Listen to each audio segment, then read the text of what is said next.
Beep, beep, get out of the way. I'm going to miss that video. See, whenever we eventually get to Thought Bubble and the weeks after that, we're not going to be able to show that. Can we not do it in reverse?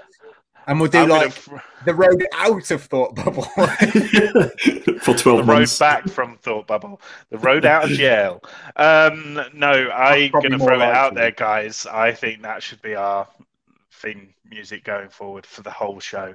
Yeah, I agree. And for all of our individual shows. I think this should be a vote. I think it should be a vote for everyone that watches. Should this be our new theme tune? Yeah. So wait a minute, is this what happens when Charlie doesn't do the show for a couple of weeks? We start changing the theme tune. I love it. We're taking over. we make creative choices whilst we're in the executive position to do so.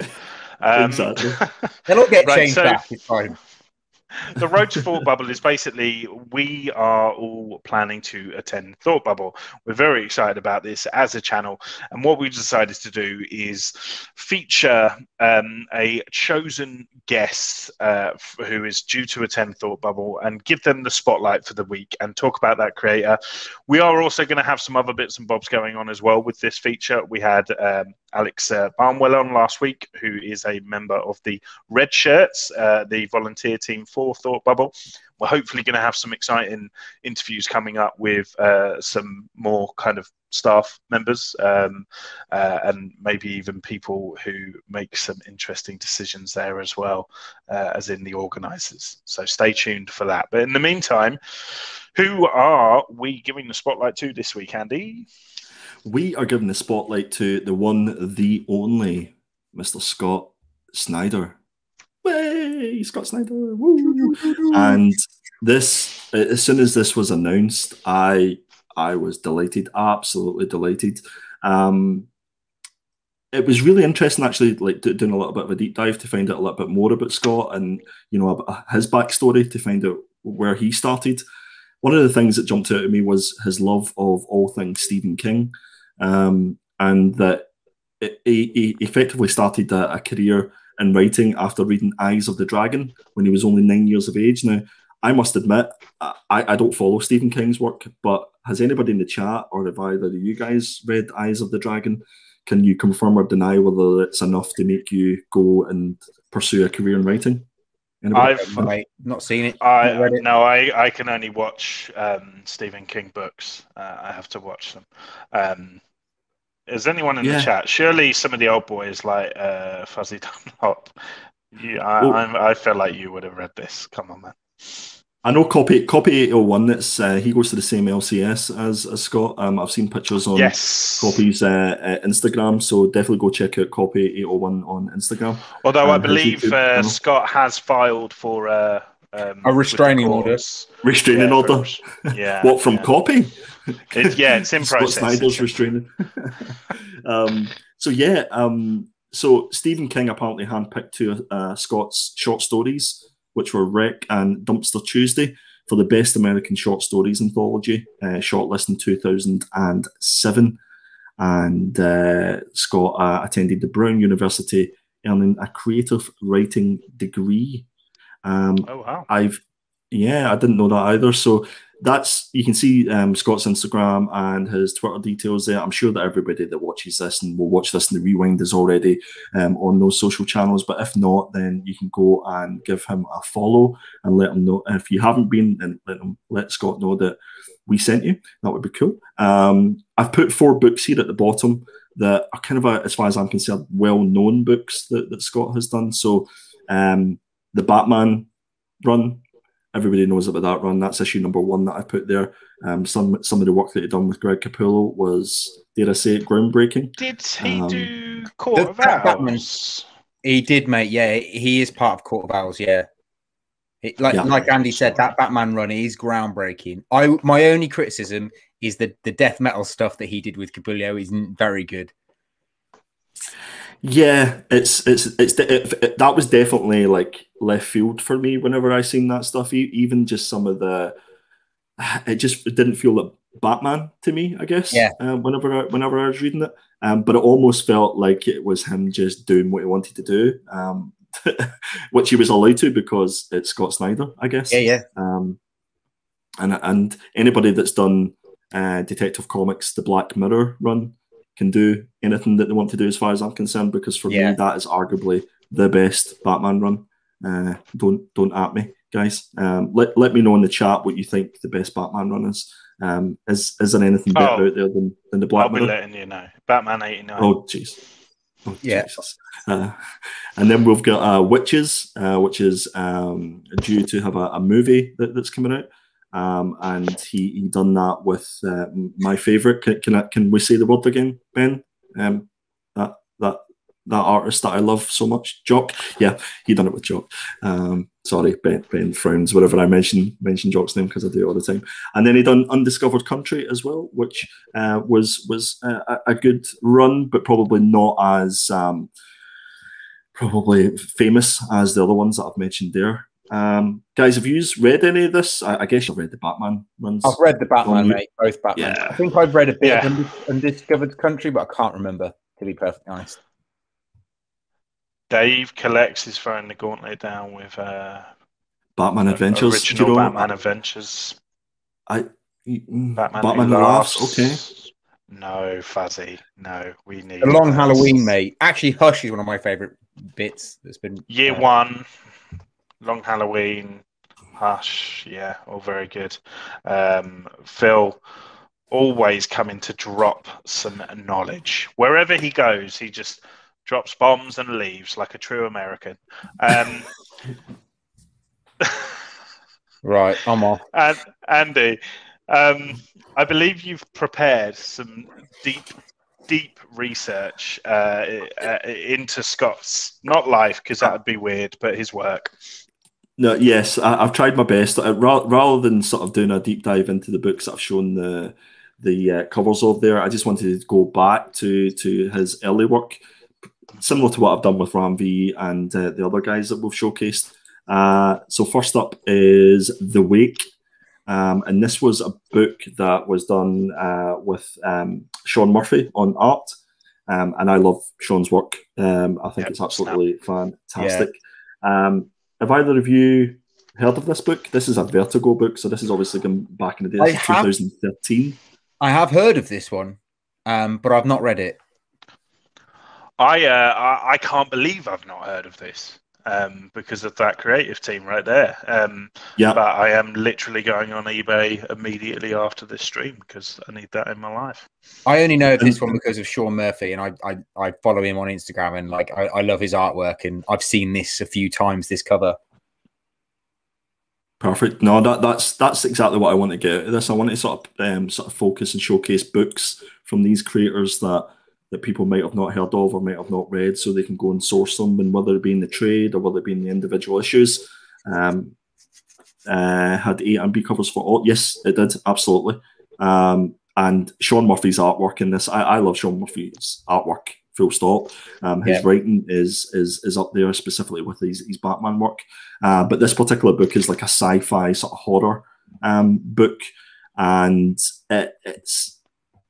it kind of looks at the origins of human history, and it's kind of like how can I explain it without giving too much away? What I'm going to suggest for this one, guys, is I'm not going to give you a synopsis. You can read a little bit of blurb there. You can check it out in the rewind, but go and actually try and find this book and go and give it a read, because I'd be really interested to find out what other people think. And the first thing is forget that it's a Scott Snyder book and forget that Sean Murphy's doing the artwork, because you know what they've done, recently. Just take it at face value and let me know what you think. Tom, Ben, I'd love for you guys to do that as well, and maybe we can revisit this one too. Yeah.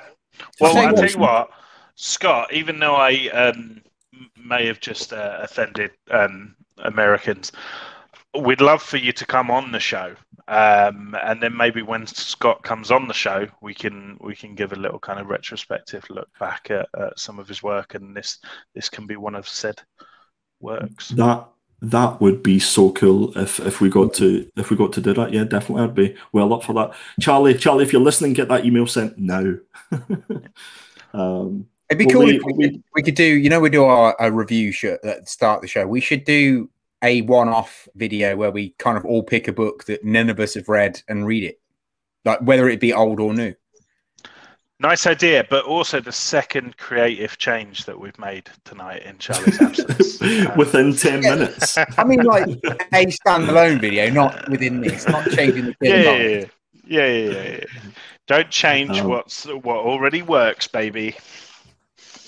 Next up, this I have heard of. This was what I can remember when this came out, and it was one of the first oversized books that I could remember getting. You know, this is well before the DC Black Label stuff that we're well aware of. So this was a 3-issue run with Scott Snyder and Jeff Lemire. Jeff was doing art on this one, and this was going back to 2016. So the synopsis of this is: what if we found a cure for death, set in a future where a genetic cure for death has been found?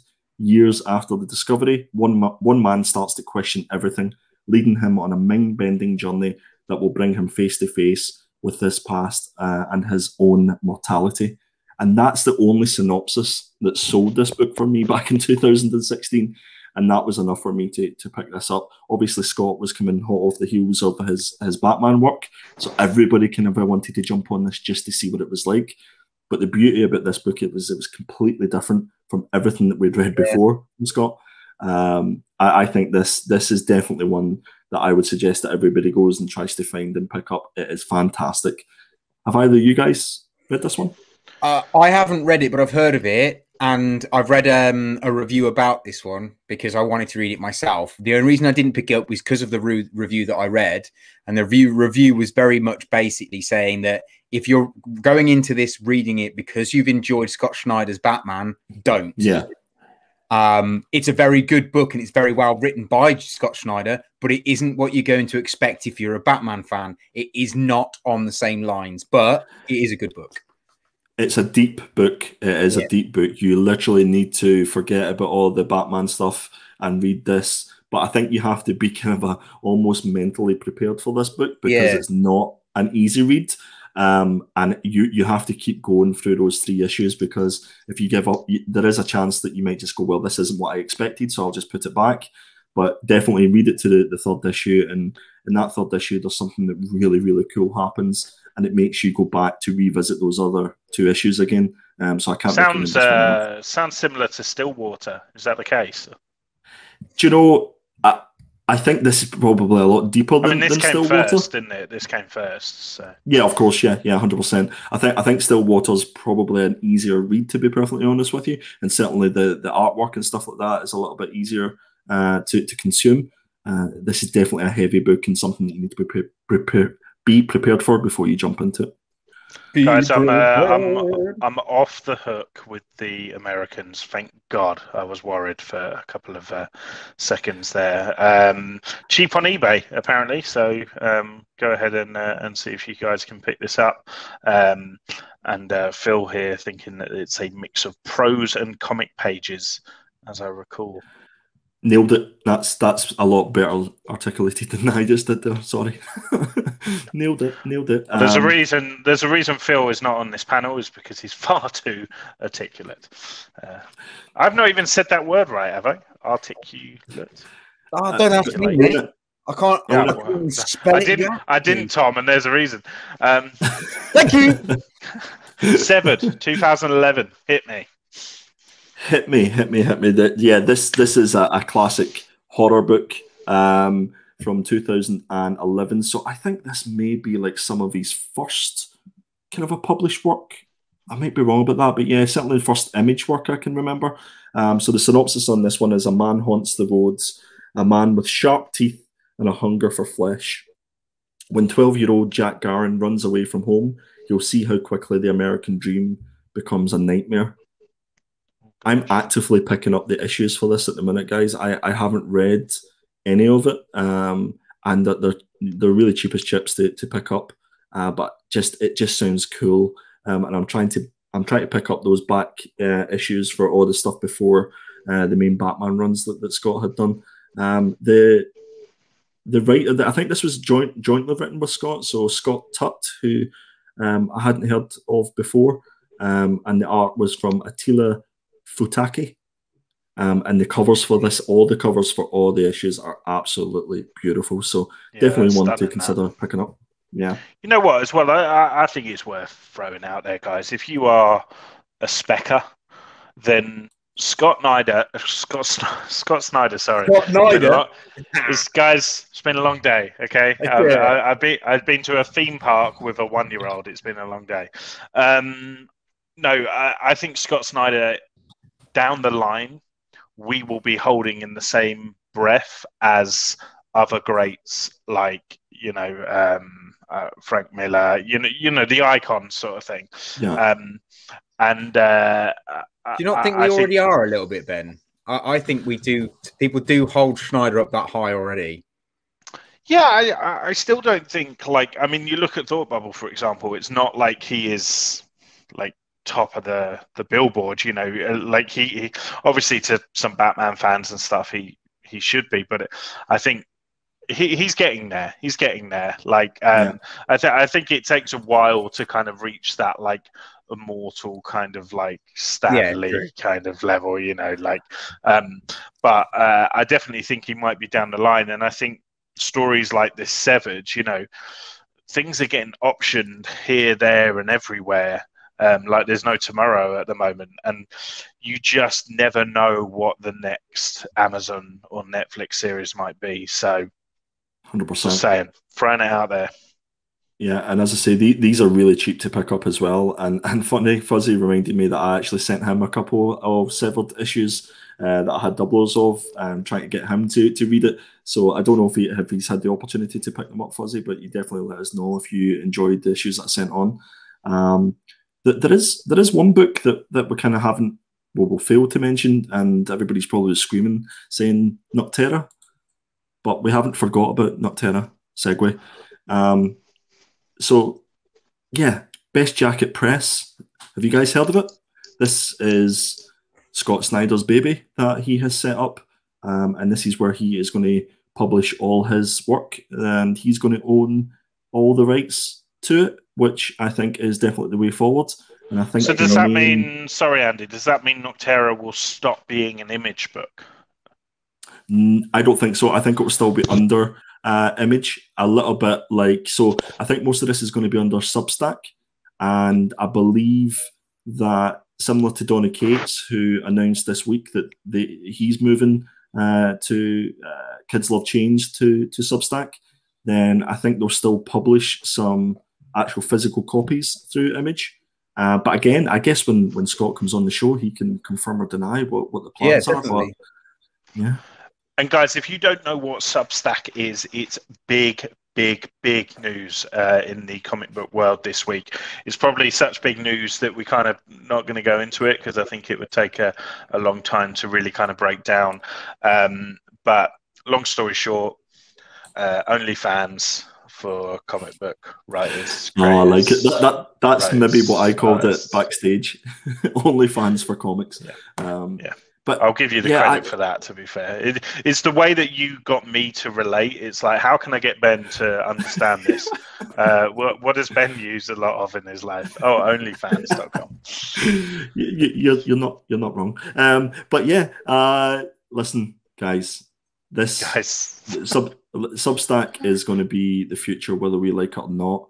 I might not be able to afford it, which is going to be a little bit of a problem when it comes to actually consuming some of my favorite titles, my favorite writers. But let's have a Substack conversation at some point. I think that would be a good conversation. But yeah, Best Jacket Press, guys. These are some of the books that Scott has as part of this sort of company that he set up. So we have Demons. We've obviously got Nocterra. We've got Chain, Clear, and Duck and Cover, which I think is a fantastic title, first and foremost. And there is a few more. We have Night of the Ghoul, Barnstormers, which I think is going to be a special book to pick up. I think the artwork for this looks absolutely stellar. And I read a little bit of the synopsis, which sounds really good. It's actually Tula Lote that's doing the artwork for this, who is obviously heavily involved with Thought Bubble as well. A little nice link there. See what I did? We want to get Scott Snyder on Thought Bubble. Yeah.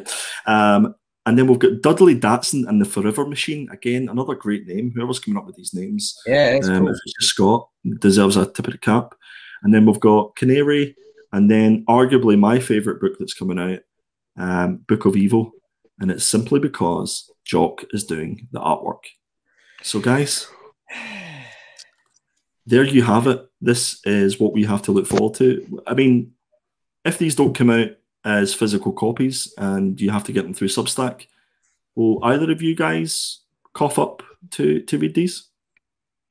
Look, I've got issues with Substack and getting physical copies and stuff like, but yeah, so that's, I mean, as I said, that's a whole nother conversation, but it's evident that the writers and the artists that are going forward with this have a hell of a lot to bring to the table. Like, this is a lot of shit right here. Like, so, and you know, it might not all be a hit, but let's be honest, the chances are out of those 10 books, at least 2 of those are going to be chef's kiss, I reckon. Yeah.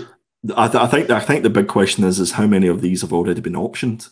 Because I would imagine that TV shows and movie directors are falling over themselves to pick all these books up even before we see the first page of the first issue. Yeah, true. Do you know? We've got a horrifying prospect here with the Spine Ticks boys and us Killer Comics crew joining forces. Wrong camera. I looked at that camera and I'm not on that one. I'm on this one. Multi-camera, guys. Nice. There you go. Lovely. Okay, so that is the Road to Thought Bubble for this week. Thank you very much, Scott Snyder, for letting us say your name at least 22 times within the last 15 minutes.